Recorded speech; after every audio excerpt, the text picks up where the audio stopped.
سیلاب کہانی۔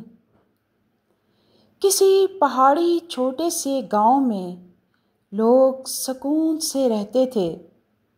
ہر جانب سرسبز کھیت تھے، دریاؤں کا پانی خاموشی سے بہتا رہتا تھا اور بچے خوشی خوشی کھیلتے تھے۔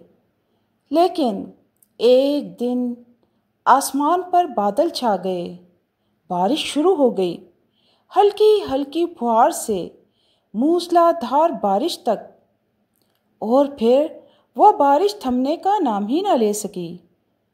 دریا میں پانی بڑھنے لگا، بڑھتے بڑھتے ابلنے لگا۔ گاؤں کے لوگ یہ دیکھ کر گھبرا گئے، مویشیوں کو بچانے کی فکر کرنے لگے، لیکن پانی اتنی تیزی سے آیا کہ گھروں کی دیواریں تک ٹوٹ کر بہنے لگیں۔ چند ہی گھنٹوں میں پورا گاؤں پانی میں ڈوب گیا۔ بچے رونے لگے، عورتیں سامان سنبھالنے کی کوششیں کر رہی تھیں اور مرد اپنی جان پر کھیل کر دوسروں کو بچانے میں مصروف ہو گئے۔ کچھ کچے مکان تو بہہ بھی گئے، اناج اور کپڑے بھی پانی میں بہہ گئے۔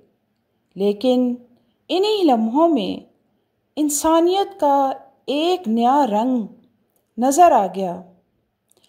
گاؤں کے لوگ ایک دوسرے کو سہارا دینے لگے۔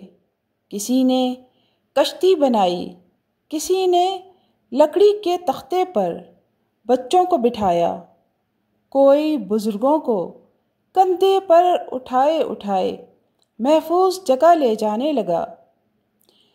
جب پانی اتر گیا تو گاؤں کے لوگ خالی ہاتھ تھے، لیکن دل میں حوصلہ تھا۔ سب نے مل کر مٹی کے گھر دوبارہ بنائے، کھیت سنوارے اور ایک دوسرے کا غم بانٹنے لگے۔ تو دوستو، سیلاب ہو یا زلزلہ یا کوئی اور قدرتی آفت، ہمیں یہ سکھایا جاتا ہے قدرت کی جانب سے کہ زندگی کے مشکل وقت میں اگر ہم ایک دوسرے کا سہارا بنیں تو ہر مصیبت آسان ہو جاتی ہے، ہر مشکل وقت کا مقابلہ کیا جا سکتا ہے۔ یقیناً آپ کو یہ کہانی پسند آئی ہوگی۔ شکریہ۔